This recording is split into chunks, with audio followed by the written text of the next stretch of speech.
Hello. Hi, everyone. I don't even know where to begin. I feel like my whole life flipped upside down overnight. My name is Eldar, and for most of my 36 years, I thought I had life figured out. Things weren't always easy, but I worked my way up from nothing, built a life I was proud of, and found what I thought was a happy marriage. Now, all of that feels like a cruel joke. I guess I should start with some background. I grew up dirt poor with my older brother Steve. We didn't have much. Hell, some days, we barely had enough to eat. Seeing other kids with fancy toys or nice clothes used to make me angry, but that anger turned into fuel. I told myself I'd make something of my life, no matter what. Even as a teenager, I hustled. Mowing lawns, flipping cheap electronics, whatever I could do to make a buck. Over time, those small hustles grew into something real. By my mid-20s, I found a knack for sales and eventually launched my own business. It wasn't glamorous work, but it was mine, and it paid off. By my early 30s, I owned a successful company, a nice house, a couple of cars, and the ability to live comfortably. People started to see me differently, including my brother, Steve. Steve and I didn't always get along. Growing up, when I started making money, though, his tune changed.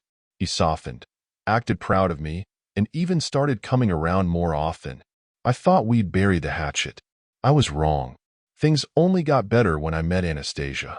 She was stunning, big blue eyes, long dark hair, and this laugh that could light up a room. But she wasn't just beautiful. She was kind and supportive in a way I'd never experienced. She made me feel like the years of struggle were worth it, like I'd finally found my reward. After a whirlwind romance, we got married, and soon after, Anastasia gave me the best news of my life. She was pregnant. When we found out it was a boy, I was over the moon. I dreamed of teaching him everything I'd learned, of raising a strong, kind man who would one day take over the business I'd worked so hard to build. When Anastasia told me she was pregnant, I felt like the luckiest man alive. All my hard work, everything I had sacrificed, was finally paying off. The pregnancy went smoothly, thank God. I made sure of it. Anything Anastasia needed, special foods, massages, even a high-end recliner when she complained her back hurt, she got. Nothing was too much when it came to her comfort or our unborn child. I stayed by her side through the entire labor. It wasn't an easy birth, 12 long hours, but when I held our son for the first time, all the exhaustion, all the stress melted away. He was perfect, 52 centimeters, 4.2 kilograms, a full head of dark hair like his mom. We named him Adam. I don't think I stopped smiling for days. To celebrate Adam's arrival, I planned a family dinner at a cozy little restaurant. I invited everyone close to us, Anastasia's parents, my parents, Steve, and his wife Maria. It was a night to remember, full of laughter and toasts to the newest addition to our family. But now that I look back, I remember something strange. Steve didn't seem to share in the joy the rest of us were feeling. He was quiet, avoiding eye contact, and spent most of the night scrolling on his phone. At the time, I chalked it up to him just being his usual aloof self. He'd always been hard to read, so I didn't think much of it. If only I'd paid more attention. Time flew by. Before I knew it, Adam's first birthday was approaching. I wanted to make it a grand occasion, something to show how much he meant to us. So, I rented out a nice restaurant and planned everything down to the last eating went off without a hitch. Family and friends cooed over Adam, who loved every second of being the center of attention. It was later, during the dancing, that something caught my eye. I'd stepped out to smoke with a few friends, and when I returned, I saw Anastasia on the dance floor with Steve. It wasn't just that they were dancing. It was the way they moved together, almost like they were in their own little world. I told myself I was being ridiculous. Of course, they were close. Steve was my brother, after all. But for the rest of the night, I couldn't shake this feeling that something wasn't right. I noticed they spent more time talking than usual, laughing at inside jokes I wasn't part of. Still, I trusted them. Why wouldn't I? The party wrapped up around 3 a.m. When we got home, Adam was already asleep, and Anastasia and I had what you might call a passionate reunion. It felt like we were back to our honeymoon days, her hands pulling me close, her whispers in my ear. Afterward, as we lay tangled in the sheets, She casually mentioned that Steve had promised to teach her how to ride horses. Now, riding lessons had been on her bucket list for years, so I didn't think twice about it. She said they'd scheduled their first session for the next day, and while part of me wanted to tag along, I had a packed workday ahead. I trusted my wife. I trusted my brother. The next morning, Steve showed up bright and early to pick her up. He was dressed in riding boots and a leather jacket, looking like some cowboy out of a movie. Anastasia kissed me on the cheek before heading out the door, her excitement written all over her face. I dove into work, determined to make the most of the day. But by mid-afternoon, I couldn't focus. Something about the whole setup was gnawing at me. Maybe it was guilt for not joining them, or a lingering unease I couldn't quite put my finger on. Whatever it was, I decided to wrap up my meetings early and surprise them at the stables. When I arrived at the rodeo, I didn't see them on the practice field. No horses, no riding gear. Instead, I found them sitting at a small table near the stable cafe, sipping mulled wine.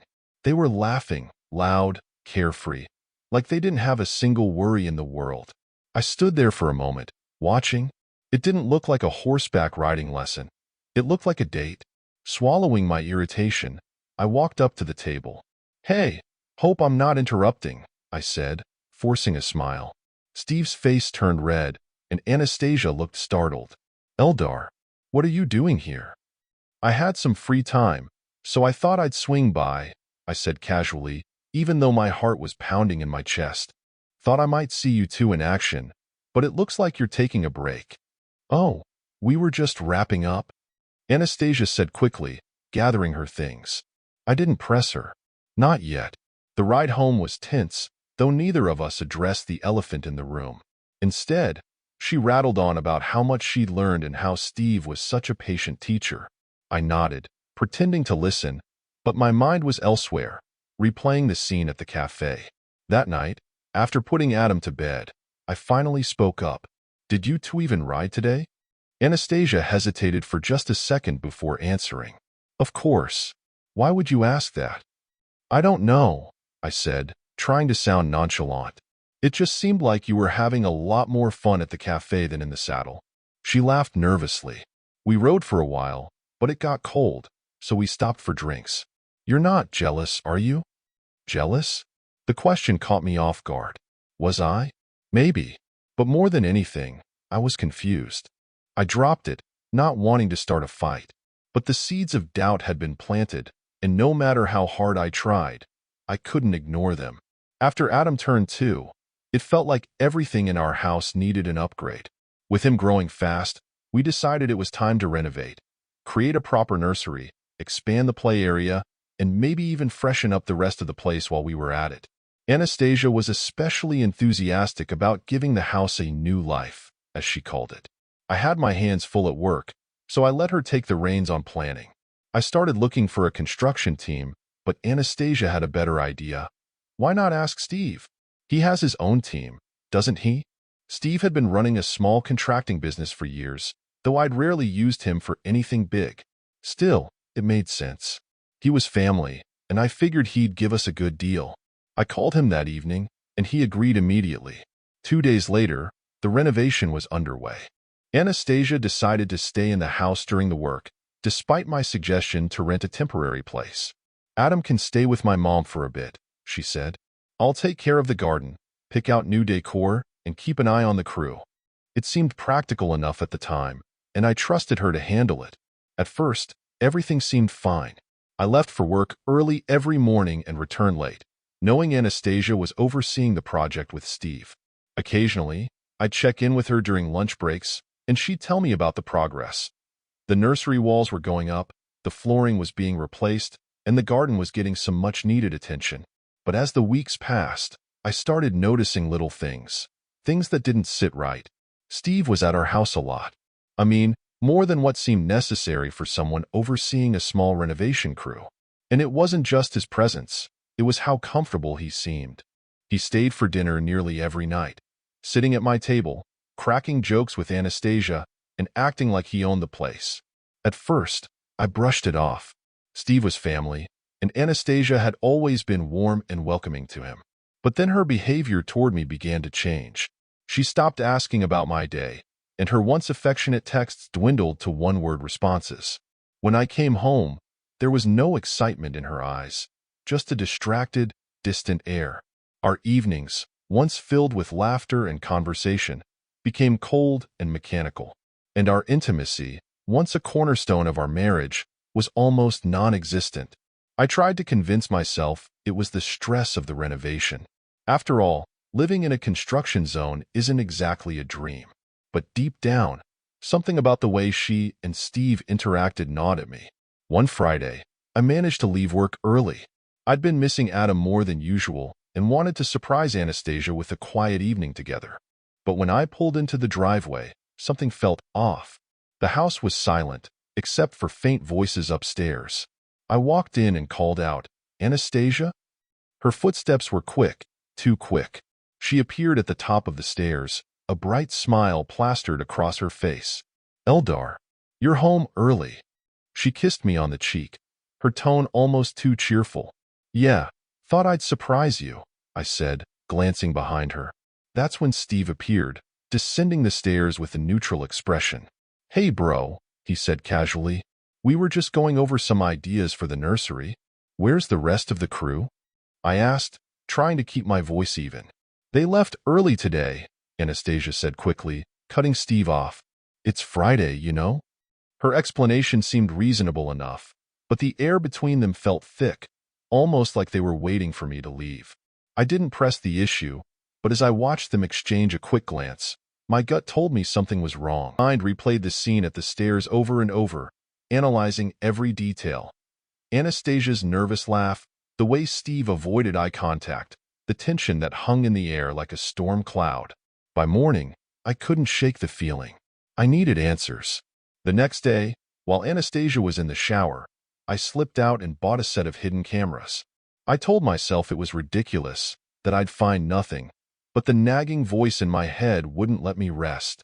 I installed the cameras discreetly, placing them in corners and behind furniture where they wouldn't be noticed. I felt guilty, violating the privacy of my own home, but I justified it by reminding myself this was about protecting my family.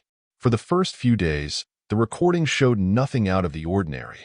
Anastasia spent most of her time gardening or scrolling through her phone while Steve worked on the renovations.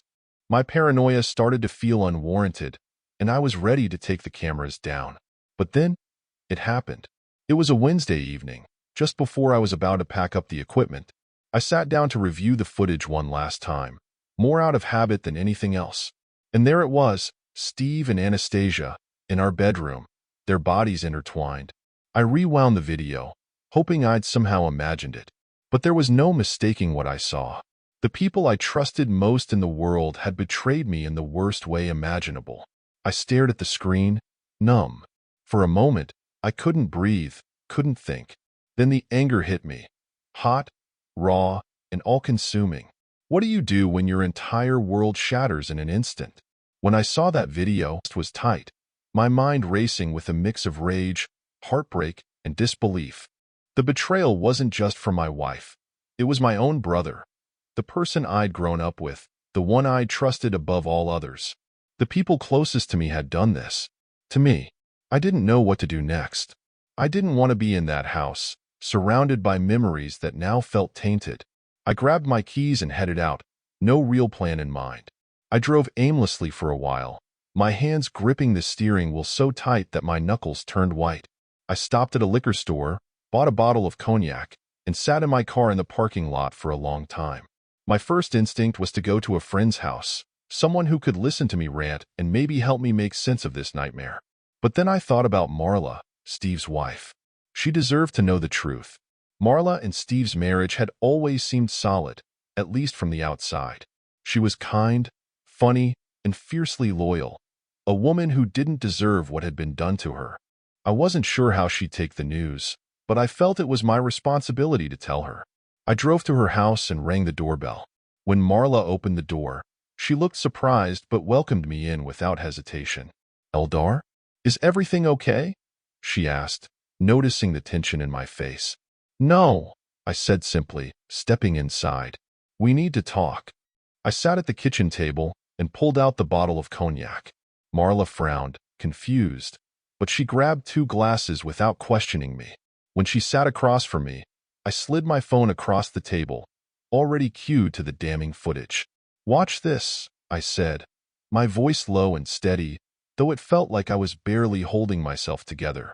Marla hesitated, her fingers trembling as she pressed play. At first, her face was blank, as if her brain couldn't process what she was seeing. Then the tears came, slow at first, then uncontrollable. She buried her face in her hands, her shoulders shaking. I can't believe it," she whispered. "I never thought Steve. He wouldn't." "I'm sorry," I said, though I knew it wasn't my fault. What else could I say? For a while, we sat in silence, drinking from our glasses and staring at the wall like it held the answers we were searching for. Every now and then, one of us would mutter something about how blind we'd been, how much it hurt, but mostly, we just drank. The alcohol dulled the edges of the pain, but couldn't erase it. At some point, our gazes met. There was something unspoken in that look, a shared grief, a mutual understanding of betrayal. I don't know who leaned in first. Maybe it was me, maybe it was her. But before I knew it, we were kissing. I'd like to tell you that I stopped myself, that I realized how wrong it was and pulled away. But I didn't. Neither of us did. It wasn't just physical. It was a release, a desperate attempt to feel something other than pain, even if only for a moment. By the time it was over, we were both lying on her living room couch, staring at the ceiling in stunned silence. "I'm sorry," I muttered, though I wasn't sure if I meant it or just felt obligated to say it. Marla shook her head, wiping a tear from her cheek. "We're both hurting," she said. "That doesn't make it right, but I don't regret it." I didn't know how to respond, so I didn't. I got up, dressed, and left. That night, dozens of calls and texts from Anastasia. The next morning, the path forward was clear. I couldn't stay in that marriage, not after what she'd done. I contacted a lawyer and started the process of filing for divorce. It wasn't easy. Anastasia begged for forgiveness, swore it had been a mistake, and tried every tactic imaginable to convince me to stay. But I couldn't. I didn't yell, didn't throw accusations. What was the point? I simply told her that I couldn't trust her anymore, and without trust, there was no marriage. The legal battle was messy, as these things often are. But in the end, I managed to secure custody of Adam. The house and everything I'd built before the marriage remained mine. Anastasia walked away with nothing. As for Steve, I cut him out of my life completely. I couldn't look at him without feeling a mix of rage and disgust. I heard through mutual acquaintances that he and Marla had divorced soon after I told her the truth.